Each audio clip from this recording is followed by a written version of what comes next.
be introducing one of our own faculty members, Bob Howarth. He's been at Cornell for over 30 years.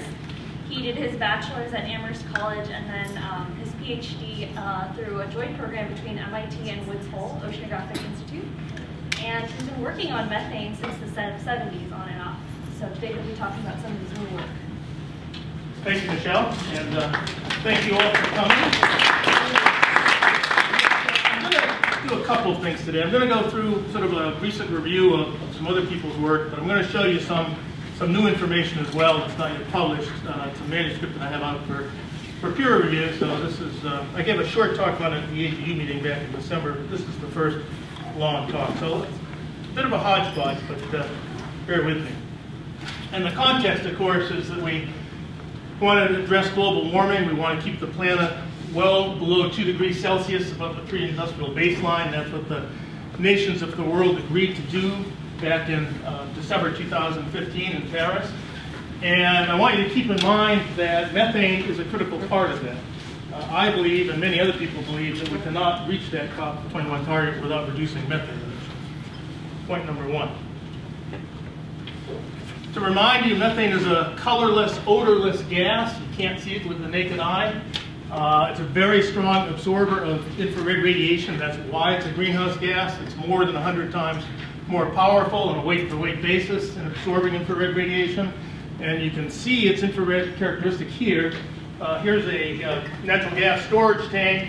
You see nothing whatsoever. This is the same tank taken at the same time with an infrared camera tuned to look at the spectrum for methane. And that cloud you see coming out of there is methane gas. So methane leaks, you can't see it with the naked eye. Now, methane is an important greenhouse gas, but it's fundamentally different than carbon dioxide, and I want to make sure you all know that and that everyone knows that I said that.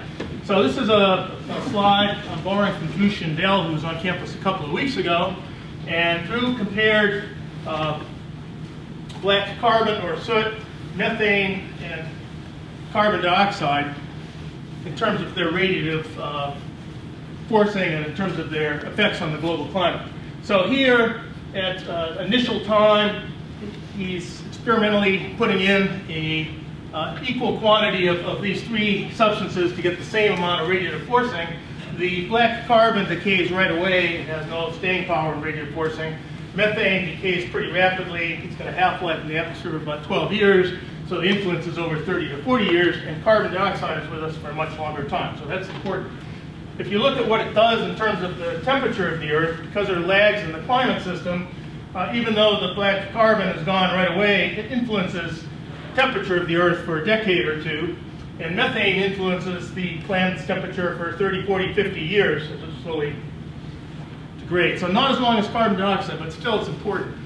And the time frame we're looking at to keep the Earth well below 2 degrees Celsius is the next 20 to 30 years. That we're in a rate to hit that temperature in that time period. Also from Drew Shindell, but from an older paper, 2012. And here they're showing you the temperature of the Earth over the 20th century up to 2011, and then some projections into the future as to what the temperature might do. And again, we want to ideally keep the temperature well below 1.5, but it's clearly well below 2 degrees Celsius. If we had started reducing carbon dioxide emissions back in 2011, because of the lags in the climate system, that is what the temperature would do. We'd blow right through those gradients. If we did nothing at all, that's what the temperature will do. These lower two curves are what happens if you reduce methane emissions and black carbon or soot emissions, either with or without carbon dioxide. So the point is, in order to slow the rate of global warming on the short term and reach this COP target, you've got to reduce methane emissions.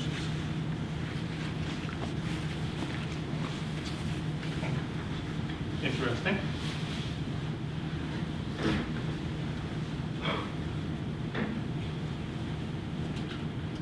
I'm not quite sure it was missing. It wasn't missing before, but anyway, we'll move on. This is also adapted from the lecture that Drew Shindell gave last month. And Drew pointed out that in addition to methane being an important component of global warming, it's not as worrisome as carbon dioxide, although its climate damage is real enough. But because of the influence methane has, particularly in catalyzing ground-level ozone formation, methane has fairly large and very large effects on health, human health, and on crop damages, much larger than carbon dioxide.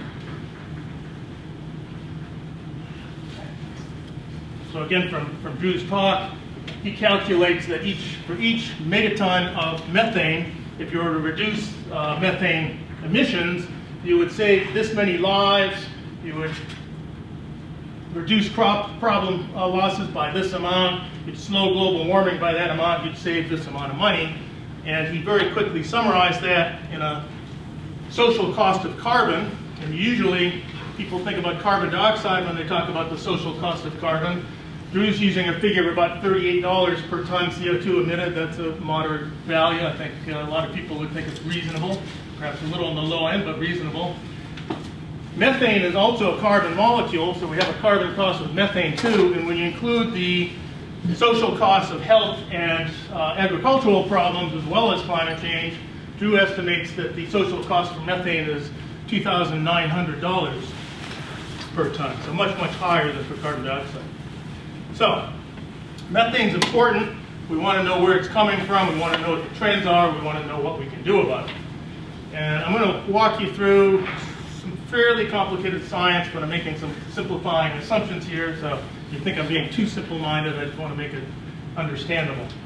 One of the pieces of evidence we have is the trend globally in methane over the last 10,000 years. So 10,000 years in the past up to the present, this is the estimate of the methane concentration in the global atmosphere as inferred from measuring methane in ice laid down in Greenland and in Antarctica. And basically it was stable, it went down, it went up, but it was pretty stable until the Industrial Revolution, and then it's exploded up and that's blown up here. Methane's been rising steadily since. So from this steady behavior for 10,000 years compared to that, we can estimate that the natural sources of methane are about 220 teragrams per year, teragrams 10 to the 12th grams. So 220 teragrams per year from natural sources leading to that. If we assume that those have remained constant, then the additional source there is human caused, and the human caused is 350 teragrams per year. And we can put that into a global methane budget. This particular one is from our textbook, Essentials in Ecology, that we published 5 years ago now. Total methane fluxes as of the end of the 20th century are about 570 teragrams per year, and again 220 from natural sources and 350 estimated from human-controlled sources. Now, as of the time we put this together, and as of the time of the IPCC report, most people thought that natural geological seeps were probably putting out around 50, 60 teragrams of methane per year. That's probably not true. And I'm basing this on a paper published by Baz Petrenko, who also gave a talk here in the Biogeochemistry seminar a year and a half ago, or something like that, right here. They published this paper looking at methane back in ice cores. They're looking at the C14 content of methane in ice that was laid down 11,500 years ago in Antarctica. They've dated the ice, so it's a representative sample of what was produced in the atmosphere at that point in time. This is hard work. They need a ton of ice per sample. If you go, he works at the University of Rochester. He's got a great lab. If you want to spend a fun afternoon, you should go and visit him. Anyway, the take-home message is that the methane in those ice samples from 11,500 years ago were completely C14 dead. There's no C14 in them. That means it's decayed over a geological time frame. Let me reverse that. It had C14 in it. There is no fossil fuel signal. So the signal represents what the biogenic source would have been at that point in time. Okay? So, everyone with me now, since I misspoke? Charlie looks confused. You with me? Petrenko's conclusion is that the geological seeps might have been 1 teragram per year, possibly 2, but more likely 0 to 0.1 teragram per year. So this number is probably 0 in terms of the natural geological seep, not 53, and that cascades through all of these other numbers. So let me just run through this. If that number is 0 instead of 53, we know this number is in the neighborhood of 220, so the biological sources naturally have to be like 220. That's wetlands and lakes, things like that. It doesn't stop there, because we also know from the work of Lassie et al. That as of the end of the 20th century, about 30% of the methane in the atmosphere was from fossil sources, again based on the C14 average content. And 30% of that number is 168 teragrams per year. So the sum of this fossil fuel term and that have to be about 168. That can't be 115 anymore. It has to be more like 168. And that cascades through the rest of these. All of these biological sources must be less. And you sit there and go, well, I've only scaled these down proportionally. One could quibble with that, but they all have to be less. And the bottom line is that the fossil sources are greater than thought from fossil fuels and not from the natural fossil sources. Okay. So I want to focus now on what's going on over the last decade. And if we look at this plot, this is average methane concentration from 1980 up to 2015. It was rising rapidly at the end of the 20th century. It was flat for the first decade of this century, and it's been rising again for the last decade. What's driving it? And one concern is that it might be coming from melting of methane clathrates. A lot of people have suggested this, but Jim Hansen wrote probably the most cited paper on it a little over a decade ago.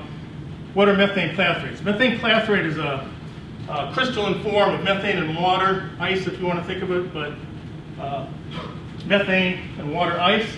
It's formed under relatively cold temperatures and high pressures, so it's prevalent on the continental shelves of many parts of the world's oceans and underneath permafrost.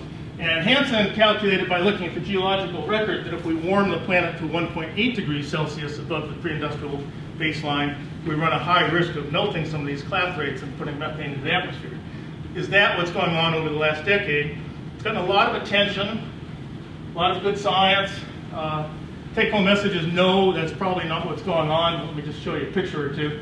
Here we're looking at sediments on the continental shelf off of east coast of the US.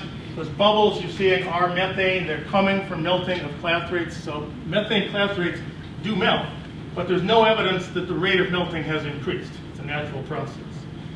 And another example, this is on the continental shelf off of the state of Washington. Sonar now, we're seeing a plume here of methane rising up. As you can see, it actually doesn't reach the surface. The methane is dissolving into the water. It's being consumed by bacteria. As far as we can tell, methane clathrates melting are not yet influencing the global atmospheric methane. That's good news. There's a lot of monitoring and satellite data to back that up as well. So people also worry about melting of permafrost and all. We are melting permafrost, but as far as we can tell, that has not yet had an influence on the global methane. That may change as we start warming the planet more, but so far that's not what's driving the recent increase. So, what is driving the recent increase? And what most people think is it's animal agriculture, and most people think that because of a really high visibility paper that was published 3 years ago this month in Science and got a huge amount of press attention, Schaefer et al. They said that most likely it's biogenic, very unlikely to have much of a fossil fuel component, and it's probably from cows. They're basing that now on the stable carbon isotopic composition of methane in the atmosphere over time, not the radiocarbon we talked about before, but the stable carbon isotopic composition. And it's I'm convinced they're wrong, and I think most people think they're wrong, but it's a compelling paper and it's an interesting pattern. So bear with me while I explain what they did. Again, this is the increase in methane in the atmosphere over time. This is the average C13 content of that methane globally over time. So when the methane concentration was rising in the 20th century, the C13 level was becoming more enriched in C13. It's becoming heavier. When the methane concentration was constant, the stable isotopic composition of the methane was constant. And when the methane has started to rise again over the last decade, the stable carbon content went in the opposite direction of here. So obviously, whatever's driving this increase is not the same as what's driving that increase. That's the argument, right? And it has to be true. What's going on? Basically what they've done, I've switched in another paper here because the Schaefer paper, which came out in March of 2016 in Science, was sort of preempted by a Schwitzky et al. Paper that came out in Nature in October of 2016 and used exactly the same approach but with a better database behind it and changed their conclusions a little bit, but it's a somewhat more robust study. It's the same sort of analyses. And what I'm showing you here are the numbers from Schwitzky et al., just so one's clear. We're looking here at the average methane signal, the del C13 signal for average atmospheric methane as of 2005, and it has moved ever so slightly that way over the last decade. Nowhere near as much as that arrow suggests, but in that direction. It's moved from there to there. So what would do that? If we had an increase in fossil fuels are thought to be heavier than the atmospheric signal, and so if we push it that way, whereas biogenic sources, wetlands and cows, are more depleted in C13, then I'll pull it that way. So that's the basis of the analysis. Move this way, it's got to be over here. It's probably not wetlands, it's probably cows. Schaefer et al. In their paper 3 years ago actually said that 84% of the increase in methane over the last decade was coming from biogenic sources, probably cows, although they couldn't say that. And then they said, you know, this is really unexpected, given the recent boom in unconventional gas production, shale gas that is, and reported resurgence in coal mining and the Asian economy. So I agree, it's not expected, and I think it's, well, I'm convinced it's wrong, and I'm hoping I can convince you it's wrong. Let's see another figure here. Interesting. All right, good.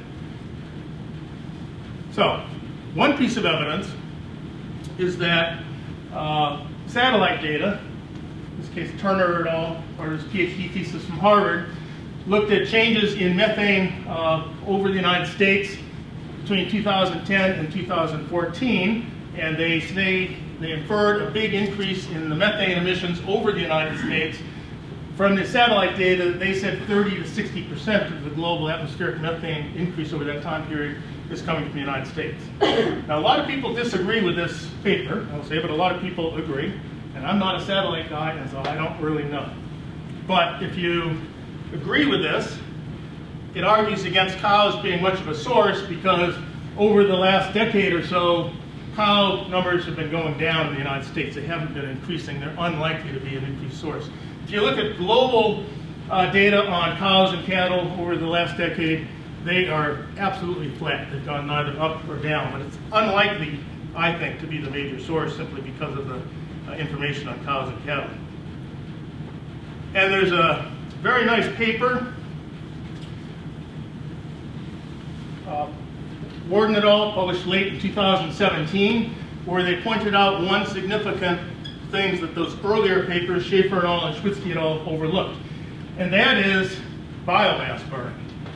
Biomass burning, forest destruction, doesn't put a huge amount of methane into the atmosphere, but it puts some methane into the atmosphere, and it has a C13 signal that is quite enriched relative to these other sources. It's heavy.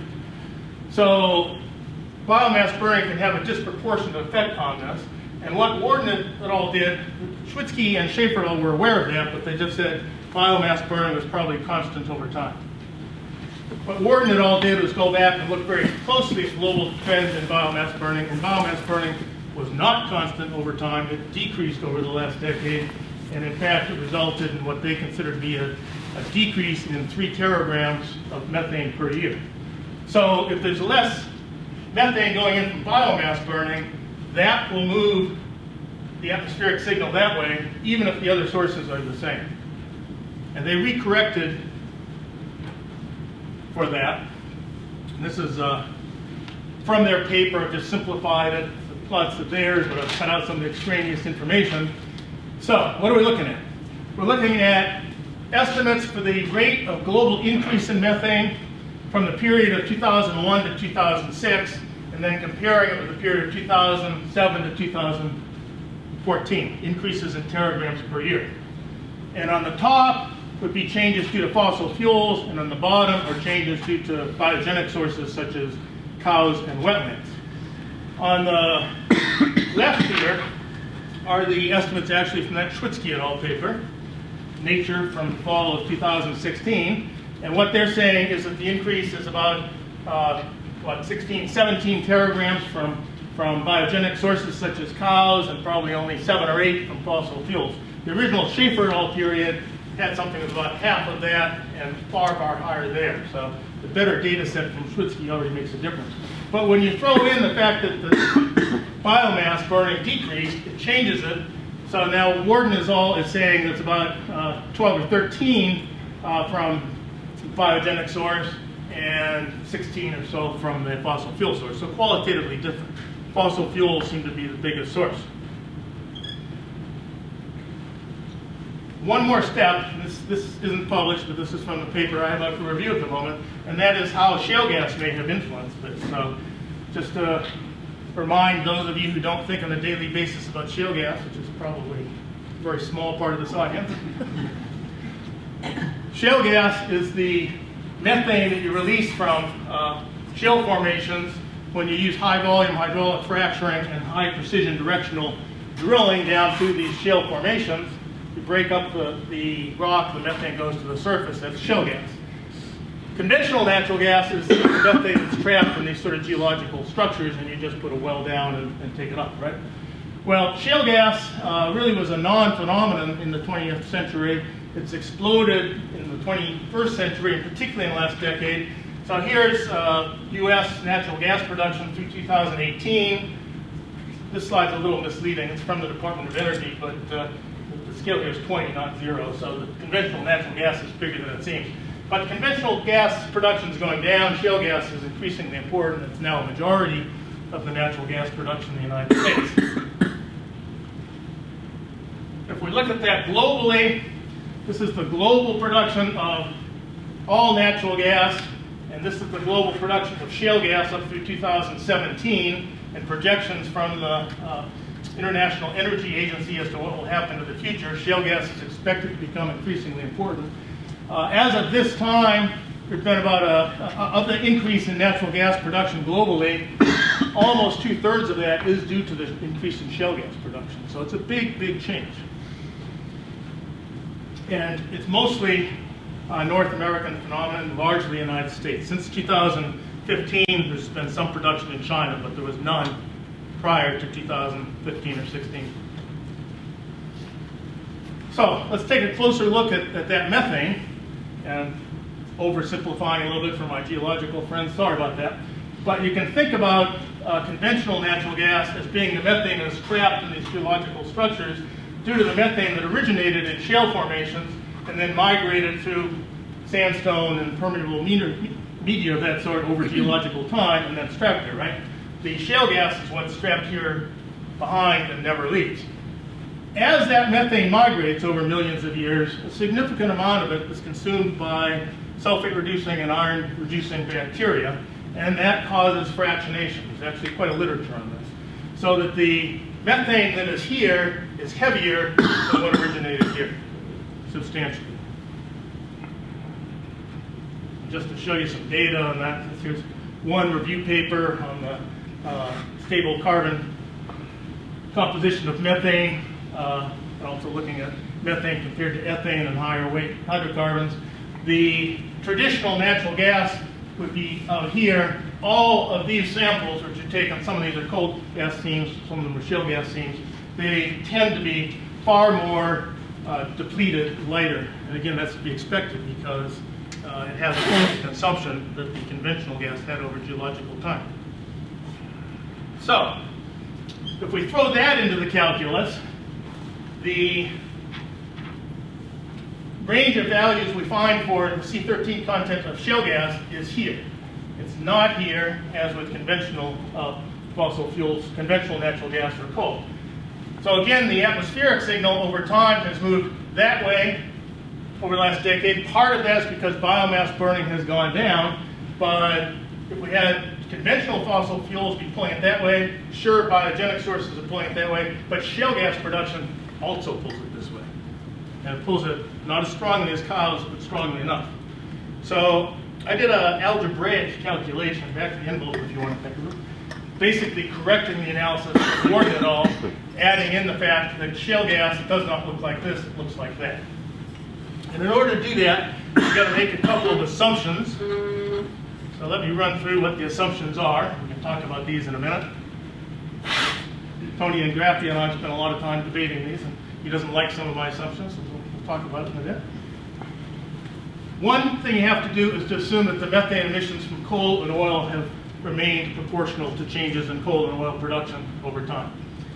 You also have to determine whether coal production is surface mined or deep mined, and it turns out most of the increase is surface mined coal from China, and it has a pretty low value. It's actually a new paper that was just published 2 days ago, which more or less confirms my analysis on this. We'll get into it later, but that's an assumption, strong assumption now. I would have qualified it more last week. I'm also assuming that the methane emissions associated with new oil production look like conventional fossil fuels in terms of their 13 signal, and that methane emissions rate for shale gas as a percentage of total production is the same as for conventional natural gas. With those assumptions and just using algebra on the data from the previous published papers, I come up with these estimates. For biological sources, the increase over the last decade of 7.3 teragrams per year with a 95% confidence interval plus or minus 1. For conventional natural gas, a little under 7, and for shale gas, almost 12. So the total for natural gas, the sum of those two, is about 18.7, and there's probably about 1.1 from coal, and about 2 from oil. So total for fossil fuels is about 21.7, significantly higher than the biogenic source. So I think that the increase is largely due to fossil fuels, and the single largest part of that is shale gas production, largely from the United States. So let's go back to these assumptions. Just done a sensitivity analysis. I'm not going to show you all the data. In the paper that Tony and Renee Santoro and I published 8 years ago now, in 2011, we concluded that shale gas emissions were probably greater on a percentage base of total production than conventional natural gas. I'm ignoring that for the moment, assuming they're the same. But if methane emissions are actually greater from shale gas, what that does is to reduce the estimate for biogenic emissions even more, and it increases the natural gas emissions further. It's just the way the algebra works out. These other two assumptions, to the extent that the shale oil has a 13C carbon isotopic composition that looks like shale gas as opposed to conventional fossil fuels, then I need to redo the calculation. Or to the extent that the methane emissions from shale oil are greater than from conventional oil, and they may well be, then again, the overall biogenic emissions end up being less important. Fossil fuel emissions are more important, although somewhat less of that is then coming from the natural gas. Oil would be contributing somewhat more. But I think the robust conclusion is that the estimates I'm giving you there for total fossil fuel estimates are at the low end of what's possible, and the biogenic numbers are at the high end of what's possible. Fossil fuels really are the dominant change over the last decade. So going back to the sort of mean values I gave, the conservative estimates with those assumptions that I use, these are my estimates over here. I'm just going to compare with these other papers. So the paper from Science in March of 2016 and the paper from Nature, which updated this with better data sources in October of 2016, and the one that included biomass burning from November of 2017, and then my new analysis. Biological sources in these estimates are steadily going down. The fossil fuel sources are steadily going up.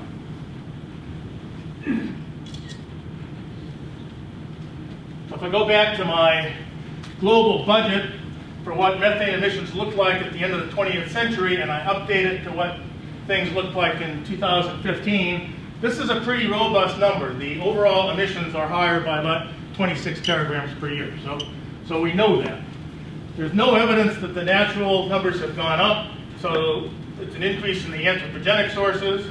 The biomass burning has probably gone down by 3, which means these other numbers have had to go up cumulatively by 29 teragrams per year. And the numbers I've just given you, which I think are conservative, suggests that most of that is from the oil and gas industry, a little tiny bit from coal, and a non-trivial amount, but not a dominant part, from animal agriculture. And I want to come back to Drew Schindel's social cost of carbon and put that in context. This increased flux of 21 teragrams per year, if methane has a social cost of $2,900 per ton, works out to a total of $600 billion over the decade, or $60 billion per year. These are non-trivial costs, largely in human health and in lost agricultural productivity. Another point I'd like to emphasize is from the latest IPCC report from October 2018. The IPCC was tasked by the UN and the COP process with putting the best science they could to figure out how we might actually reach the COP21 target of staying well below 2 degrees Celsius. So they're trying to figure out how to keep us at 1.5, and they run through a bunch of scenarios, carbon capture and reduced fossil fuels and what it does for CO2, et cetera. I want to show you what they're doing with the non-carbon dioxide gases, principally methane here. So we're looking present into the future. It's been an increasing influence on global warming. They say, again, they restate that if we're to meet the COP21 target, we need to reduce the non-CO2 radiative forcing, we need to reduce methane emissions. They also say that's a real challenge, and we probably can't even start doing so until 2030 or so, and really 2040, and that's because they think it's largely animal agriculture and wetlands, and it's just too hard. But if it's really coming from the oil and gas industry, and we need to get rid of oil and gas anyway for the CO2, then we can much more aggressively start to reduce the methane emissions here, and that's a significant change in the rate at which we can reach the COP21 target. I've got a couple of more points I want to make, sort of putting this in context. Is the number I'm giving you reasonable? Let me phrase the question that way. Is an oil and gas number of 18.7 teragrams per year reasonable, or natural gas in this case? We can look at, again, this is from the increase over the last decade, so it's from new shale gas and new conventional gas production, and we know what those increases in production are. So we can take this and divide it by the amount of methane that's been produced in new production over that time period, and this is 4.1% of that. So it's an estimate that 4.1% of the full life cycle emissions of natural gas are emitted to the atmosphere, from the well site through compressor stations, storage, all the way to final distribution. Is that a reasonable number? And for context, let me start with my paper with Tony from 8 years ago. These are the numbers we said, same units. We said for conventional natural gas, we thought it was probably about 1.7 to 6%, and for shale gas, 3.6 to 7.9%. So the 4.1% that I'm coming from this completely independent way of analyzing it, the change in C13 over time, is well within the range of what we had estimated was possible, which is remarkable given the quality of data behind this analysis, right? I want to just go in a little bit to the sensitivity analysis I alluded to before, because if instead of assuming for the analysis as your primary assumption that methane emissions are the same percentage for shale gas and conventional natural gas, if I instead assume that shale gas emissions are about 50% higher as a percentage of production, which is what we concluded from this paper, redo the analysis, then I would come out and say that over the last decade, from C13 data, 3.4% is emission rate for conventional natural gas and 5.1 for shale gas. And again, solidly in there. So there's no way to distinguish between here. This is a under-constrained problem.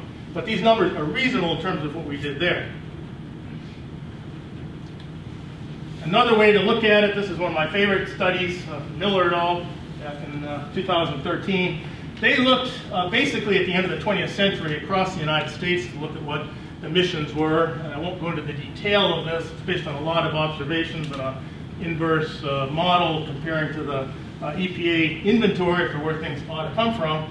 And they concluded that the EPA estimates for the United States from the oil and gas industry as a whole were at least twofold too low, probably a little bit worse than that. that means that at least 3.6 of the natural gas would have been emitted from conventional natural gas, principally back in the 20th century. So again, compared to my numbers of 3.5, 4.1, something like that, it's pretty reasonable. To bring it up to the latest data, this is a synthesis of methane emissions from a bunch of studies. When Tony and I and Renee published our paper back in 2011, it was the first published estimate of methane emissions from shale gas. And there had been about 1 or 2 estimates from conventional natural gas every 5 years before that. Not a lot of literature. Since our paper, there have been hundreds of papers. This is the latest synthesis published 2 weeks ago, looking at various studies, and they're decreasing down here, so let me walk you through. Keep in mind, these are not total life cycle emissions. These are what they're calling production operations emissions, so what's going on at the well site, not the transmission site. And I think it's a really good analysis, which is why I'm using it, but I'm going to quibble with them anyway, because they do cite our paper. I'm pleased with that, but they didn't get it quite right, because they said that we said it was 3.6 to 7.9% life cycle emissions, and that's what we said for shale gas, but we actually said it would be lower for conventional natural gas, and this includes both, and that was for full life cycle all the way through delivery to final customer. Whereas all of these other papers, or most of them, are really just for the upstream site stuff. So our estimates from here that we published are actually a range of 0.3 to 4.1, not 3.6 to 7.9. We're much more mainstream than it would otherwise suggest. So I've corrected that. Our estimate, to put it in the same units, is 2.2 plus or minus 1.9. I've also corrected this other one, which is based on a remote sensing paper from Schneising, and they attribute the number to me, but they got that wrong too. That's really what we published. And this is the latest Environmental Defense Fund study, and they got that a little wrong too, so I've corrected it. But I think the rest of these are pretty good numbers. This is the range of upstream emissions. And again, how does that compare with my total estimate? So full life cycle assessment's about 4.1. That includes high pressure transmission pipelines, storage, and distribution, and we really don't know how much that is. But in the paper with Tony, we said it was probably 2.5% plus or minus 1.1%. And if that's true, then our production estimate, if you take this minus that, then my production estimate for the C13 number is about 1.6. It's solidly in here. It's a very reasonable number. That's what I want you to get home. There's nothing outrageous. Be high about our number. Can I ask you a question about the Sure. top number? This one? That was the leak in California, right? That predates that, actually. It's way back in 2013. And I think they're being unfair to Peischel, too, but I'm not sure. I didn't go back to the paper. I think that includes a lot of other stuff going on in Los Angeles. It's not really upstream. But didn't they have until very recently a big plume of methane coming out? I'll show you that in a minute, actually. Well, my question was, could the amount of methane that would come out in that big leak from California, which did show up on satellite images and stuff, Yeah. could that, how does that quantitatively compare with the amount of... It's about 0.1 teragrams per year. Non-trivial, but it's not big compared to these other things either. Just a word on the production side versus what's going on in the storage, transportation, and distribution, because after our paper was published in 2011, there's been this massive effort to go out and find out what's going on at the production sites, and I think we're coming up with a pretty good consensus on what things might look like. There's variation here, but that's not surprising. There's been very, very little effort by comparison with what's going on downstream in terms of storage and distribution. So this is a bit of an old slide. It's from a talk that Tony and I gave back in 2014 now, but it's still true. It's sort of updates from our paper. What I want you to see is we said it was about 2.5 for the downstream stuff, plus or minus some. Katie Hayhoe back in 2002 came up with a similar, well, identical number, but based on different data sources. The EPA has always said it's lower, but they have actually never updated that number since studies in 1993. Very old stuff. So there is not a comparable new synthesis of what the downstream emissions might be, but I think they're large. And of course, the shale gas that's developed at a site and ends up in a city is being emitted here. It's still shale gas. It still has the same C13 signal. So I think there needs to be much more emphasis to look at that. I think it's probably significant. And just pictorially, to give you a sense of that, you know, one of the things that happens when you move gas through pipelines is releases in what are called blowdowns. And Tony, correct me if I get the technical aspect here wrong, but this is natural gas being blown off to the atmosphere, and the reason you can see it is that it's evaporating. It's moving with such pressure that it's condensing water. So that's what you're seeing with water vapor. But that's a methane leak. It's not a leak. It's a purposeful emission, a blowdown, which they use both for emergency and routine maintenance of pipelines to get the gas out of the way before maintenance. Is that more or less right? Yep. Tony's my expert. We know there's methane leakage in urban distribution systems, and this is work from Nate Phillips. Looking across Boston here, it's driving around with equipment to measure methane. The higher peak here, the higher the methane concentration. There's a lot of methane emitted. A lot of these old cities have gas pipelines that are more than 100 years old. They're cast iron pipes, blended end to end. It should not be a surprise to anyone they leak. Occasionally, these leaks result in big, nasty explosions, and this was a deadly one in the San Francisco Bay Area back in 2010, and a deadly one back in 2014 in Manhattan, and a deadly one last fall in Lowell, Lawrence, Andover, Massachusetts area. So, you know, the big explosions are rare, but the leaks are prevalent and probably large. And then the leak you're talking about for the canyon, Liesel Canyon storage tank, where they lost a lot of gas, 0.1 teragrams per methane. Storage tanks leak. This is the worst case scenario, but it contributes to it. Okay, my final point is to bring it back into context of this idea of whether natural gas is a bridge fuel or not. And the idea of natural gas as a bridge fuel is something that industry loves. They've started to back away from it a little bit now, and they instead talk about natural gas as a something that is necessary to make solar and wind work as opposed to a simple bridge. But for a long time, they're selling the idea that we can't move too quickly to renewables, we've got to use fossil fuels for a while, and we're better off switching from coal to natural gas because to get the same amount of energy, the carbon dioxide emissions from natural gas are substantially less from coal, which is absolutely true. But again, methane is a powerful greenhouse gas. There are emissions associated with it. This is a figure I published back in 2014 where I'm comparing the greenhouse gas footprint for producing electricity using either coal or natural gas. Here, this is the CO2 component, and that's the methane component. And I was using an estimate published in Science by Brandt et al. At that time. I now think that's a little high. If we use the new estimate I'm getting from the C13 data globally at 4.1, it'd be about there. But still, the greenhouse gas footprint from natural gas is worse than from coal. And one final way to look at this is in terms of what we can call the break-even points. How much methane can you afford to leak before the climate benefit of lower CO2 emissions is overridden by the methane emissions? And Alvarez and others, Environmental Defense Fund, published a way to think about this back in 2012. They called it the technology warming potential. And for time zero, for the technology warming potential, which I would have a hard time explaining even if I had the time, to be honest, so bear with me, but they use that to calculate what the break-even point might be. And they say, I'm correcting here for using better radiative forcings than they had because the IPCC updated it.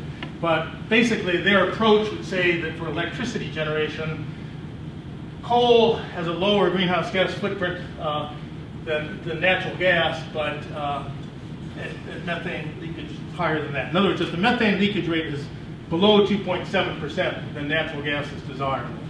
If it's higher than that, it's not. We're better off with coal. That's for electricity production. They also went through cars, and for cars, looking at natural gas instead of gasoline. You know, the industry would like us to use natural gas as a transportation fuel because they're looking for markets. They want to sell more. The break-even point here is 1.4%. If the overall system leakage of natural gas is greater than 1.4, you're better off using gasoline as opposed to natural gas for car transportation in terms of its greenhouse gas consequences. For large truck transportation, it's even worse. If the natural gas leakage rate is greater than 0.8%, you are better off using diesel rather than natural gas for truck transportation. That's all that Alvarez and all did, but Bong Hong and I took it a little bit further and we looked at domestic hot water heaters. And here the comparison is you're heating your hot water either with a natural gas tank, storage tank in your basement, or you're using an air source heat pump with electricity that could be coming from coal or natural gas. It really doesn't change this calculation. If the natural gas leakage is greater than 0.3%, you are better off using the heat pump instead of natural gas. And finally, this is unpublished, but I used the online calculator that Bong Hong wrote, and it's available on our lab website, so you can play around with it if you like. If you compare residential space heating, ground source heat pumps versus using natural gas in your home, the break-even point for natural gas leakage is 0.2%. In order to make natural gas an acceptable bridge fuel for heating one's home, we would need to reduce the methane emissions to below 0.2%, and that is simply not possible. So, I'm going to end there.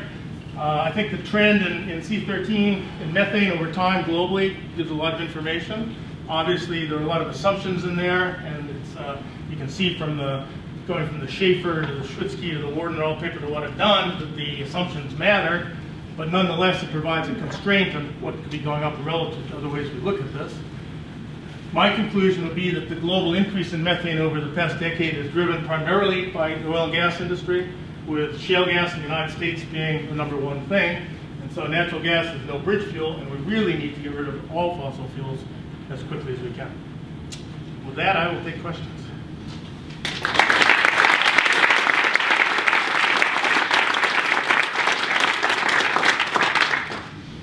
Questions, Senator? Just a clarifying question. The 4.1, is that for all natural gas or just shale gas? The 4.1 would be for all natural gas, and that assumes that the percent emissions per production are the same for conventional gas as for natural gas. If shale gas actually has a larger percentage emission, and there's reasons to think it could, then it changes the algebra a little bit, and you'd end up with a number that's higher for shale gas and lower for conventional gas. So there's some flexibility. 4.1 is an average number. So that doesn't take into account that as time goes by, the proportion of wells that are fracked, which is conventional, have changed. No, and this is an average value for a 9-year time period, is what it is. So 4.1 average over 9 years for all forms of extraction. Globally, yep, exactly. And obviously there's uncertainty associated with that, but it's tighter than you might think. The assumptions are tricky, but the uncertainty in the math is pretty low. Yes? I'm asking as a history major, not a science person, and I'm asking about something I've heard locally. And the gist of it is that using grid electricity here in Tompkins County, the city of Ithaca in particular, is more global warming than using natural gas to. That would be absolutely wrong. Can you give the short version of why? Yes, two reasons. One is this: if we use heat pumps instead of electricity coming from either 100% coal or natural gas, you are still better off with the heat pump using this electricity. Natural gas is worse. At any methane emission rate higher than that, and there's no way to get the methane emission rate down to that. But our grid electricity in upstate New York is not 100% from fossil fuels. Quite to the contrary, it's 82% fossil fuel free, coming with a mixture of nuclear and hydro principally. And so, particularly here in Tompkins County, if you redid that calculation, it would drop that number way, way down even lower. Heat pumps are definitely the way to go, and getting natural gas out of the home is definitely the way to cut emissions. Following through on that, their argument is that if you're increasing the total demand for electricity by electrifying heat, then that's 100% natural gas. Well, let me phrase the answer a different way. Let's say that for whatever reason, we're constrained in our ability to bring renewables on fast enough. And so if we have to increase our electricity production, we are forced to do it with fossil fuels and with natural gas. We are better off using the natural gas to generate electricity, running the heat pumps, than we are using the natural gas in our home by a lot. And the reason for that is that the efficiencies of these heat pumps is well over 100%. It's well over 300%. You put in 1 unit of electricity and you're getting out 3.8, 4.2 units of heat. And there's just no way to compare that with. So as a bridge, if we really need natural gas as a bridge, if we have to, we should be using it for electricity, getting it out of our homes. Your numbers, most of the numbers you were presenting here were aiming towards what global averages are for these emission rates. When we're looking at alternatives for use here in the United States, presumably all of the stuff we're looking at is United States-based production, so Yeah. we have to go up by about what percentage would you say? Well, the shale gas number I'm giving you is a global average, but again, all of that production's in North America, and it's, 92% of the United States, a little bit Western Canada. So that shale gas number is a U.S. number, really, and it's high. Yes? When you use heat pumps, as you said, the efficiency is like 300%. One also has to consider the fact that when you're using natural gas generated electricity, that step, the efficiency is way under 100%. So have you taken that into account? Yeah, it actually is in this calculation, and literally, even if your electricity is coming 100% from natural gas, I'm saying coal here, but the greenhouse gas footprints are comparable. And so, even with 100% electricity coming from natural gas, we are better off getting the heat pump in and getting the natural gas out of the home. And of course, in that case, we really are on a bridge to renewable electricity as well, right? But do you know what is the efficiency for generating electricity for the step from way from natural gas? Uh, I think that's way under 100%. The assumptions I'm using here, which would be behind the other calculation, are 41.8% for natural gas electricity production, 32.8% for coal, which are based on U.S. averages as of 2013. So that's embedded in the calculation. Yes? Do the interactions between methane and hydroxyl radicals cause any changes in the isotopic signature? I have no idea, to be honest, and that's an excellent question. If you know anyone who can help answer that, I'd love to know. I've been asking experts, and I haven't found anyone who's considered it, to tell you the truth. It's a great question. Yeah? I understood you to say that the negative health effects of using natural gas are very important. Is there a kind of short list of the kinds of effects that are caused and over what period of time? Because locally and arguably our elected officials and their staffs are thinking about those impacts when they approve natural gas for residential and commercial construction. I suspect that they're not. I've not witnessed them doing so, but it would be helpful to know what the short list of effects are over what period of time they manifest themselves. Yeah, the major driver of that is ground level ozone. And we're producing more ozone from adding methane to the atmosphere. And these are the references behind that analysis. The slide is from the presentation that Drew Shindell gave here last month. And these are his numbers, but those are the references for them. That's over here. Yeah, Peter. I've got a two-pronged question about writing off the cows. So, Yeah, okay.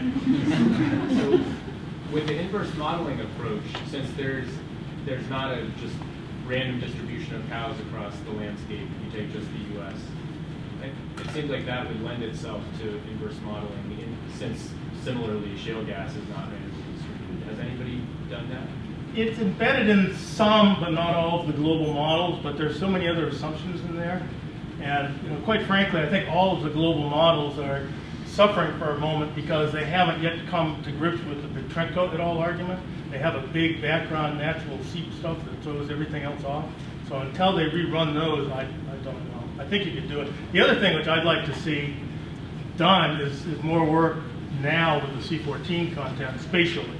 I mean, if I'm right, we ought to be able to go into some of these areas, Boston or whatever, and you ought to see it in the C14 signal. That hasn't been done. So I think there's a lot more that can be done, and I don't want to pretend that this is the final story at all.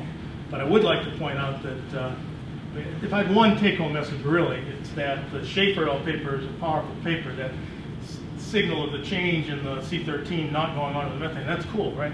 Something cool is going on. But their initial conclusion from that is nowhere near sufficient, and it's led to a lot of confusion in the press and policymakers. So it's more complicated than that.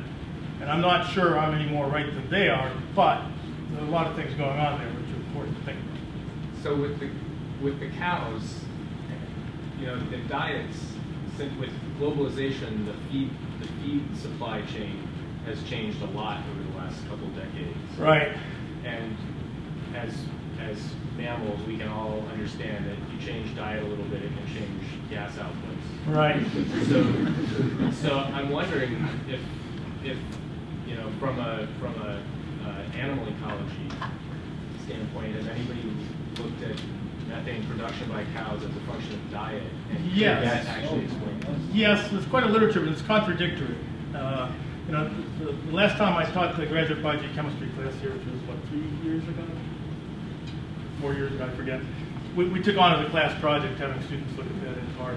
And so I took a lot of really smart minds to look for the literature. And what came back is a lot of contradictory papers which don't cite one another. So yes, diet is important. You can add dietary things like kelp and it decreases it. To me, the real question was, if you look at big changes in the United States over the last decade, shale gas is one of them. Another one is that we have a boom in corn ethanol. And the waste from corn ethanol, distillers' grains, is largely fed to cows and other livestock. What does that do to methane? And the answer is, I can imagine it might be important. The literature doesn't suggest that it is, but I think it could use a lot more work. Yeah, just could you explain how methane damages crops and then through ozone? It's production of ground level ozone. Okay. So the methane itself does nothing to growth. It's not toxic. It's through the formation of ozone, ground level ozone. Then just another simple follow-up.